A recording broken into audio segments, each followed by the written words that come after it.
la cabeza, Jesús, nacido de María Virgen, experimentó la Pascua.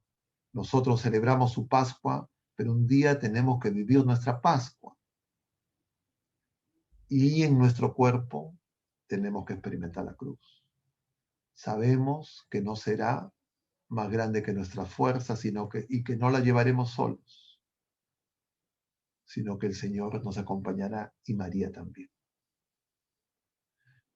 Y entonces el camino de la santidad pasa por la vía del dolor, por la vía dolorosa, por la Pascua. Pero no necesariamente un dolor físico, no necesariamente un dolor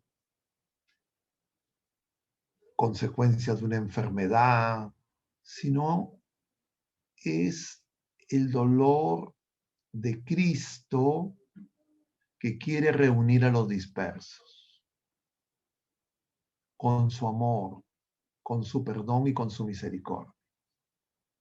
Es decir, para llevar la cruz de Cristo, nosotros tenemos que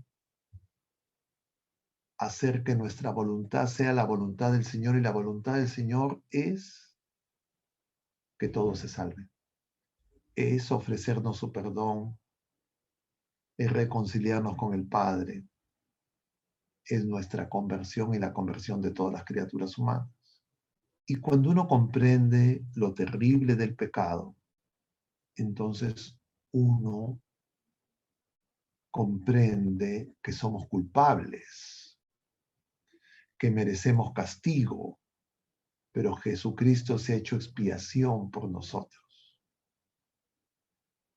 ha asumido nuestras culpas, se ha hecho propiciación por nuestros pecados. Y el sufrimiento de Cristo es consecuencia del pecado.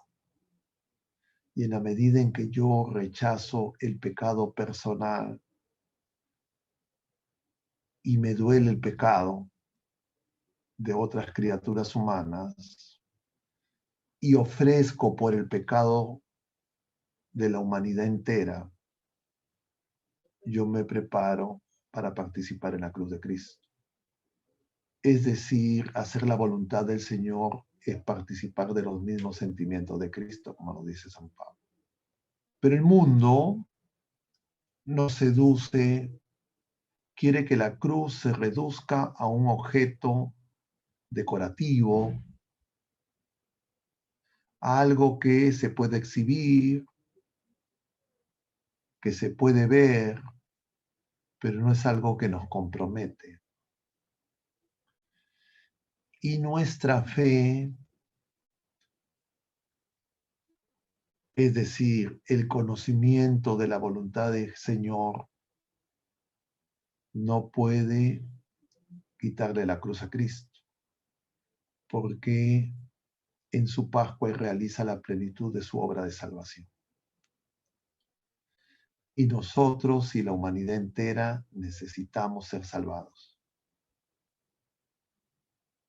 Entonces eso me ayuda a que yo cuide mejor mi fe. Y eso es lo que San Pablo, durante su vida, fue experimentando y creciendo en esa fe, porque San Pablo era fariseo. Nosotros hemos hablado de las recriminaciones a los fariseos en el capítulo 13 de San Mateo. Fariseos hipócritas. Y decíamos que ser hipócrita con el Señor no es aparentar, sino ser hipócrita con el Señor es no rechazar el pecado y pactar con el pecado. O dicho de otra manera, es no tener una fe del tamaño de un grano de mostaza.